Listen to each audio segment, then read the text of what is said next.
उडेरलाल report Mumtaz Ali वरिया मूजिब तहलके मटियारी जे PP अगवानी अगोड़े union council जे wise chairman इज्जत अली बरहमानी प्रेस क्लब उडेरलाल में प्रेस कॉन्फ्रेंस कंदे चयो आहे त तहलके जे मामले ते उडेरलाल स्टेशन जी शहरीन सां नाइंसाफी थियण न ॾींदासीं। हिन चयो त कुछ धुरियूं उडेरलाल स्टेशन खे तहलके जे हवाले सां बाईपास करण जी कोशिश कनि थियूं। हिन चयो त तहलके जो फ़ैसिलो मेरिट जे बुनियाद ते कयो वञे। उडेरलाल स्टेशन हर लिहाज़ सां तहलके जे लाइ मेरिट ते पूरो लहे थो। कंहिं हिकु सियासी शख्सियत खे ख़ुशि करण लाइ उडेरलाल स्टेशन जी हज़ारे पीपी वर्करनि जी दिल आज़ारी बर्दाश्त न कई वेंदी। जेकॾहिं उडेरलाल विलेज खे तहलके जो दर्जो ॾिनो वियो त असां भरपूर तहरीक जी शुरूआत कंदासीं। हर फोरम ते आवाज़ उथारींदासीं। पीपी अगवान वधीक चयो आहे त उडेरलाल स्टेशन जो आवाम शुरू खां तहलके लाइ जदोजहद करे रहियो आहे।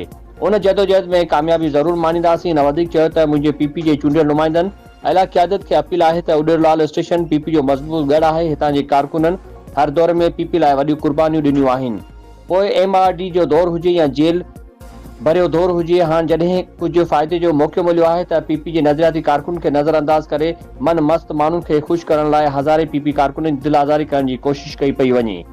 हिननि चयो त असां कंहिं बि सूरत में उडेरलाल विलेज खे तहलके बनाइण जी हिमायत न कंदासीं। हिननि चयो त चूंडियल नुमाइंदा ज़मीनी हक़ीक़तुनि खे साम्हूं रखी फ़ैसिलो कनि त उडेरलाल स्टेशन तहलके लाइ परफेक्ट आहे। उन मौक़े ते हाजी अयूब मोहम्मद ख़ासकिली ऐं अरफान पुन शानन गॾु हुआ।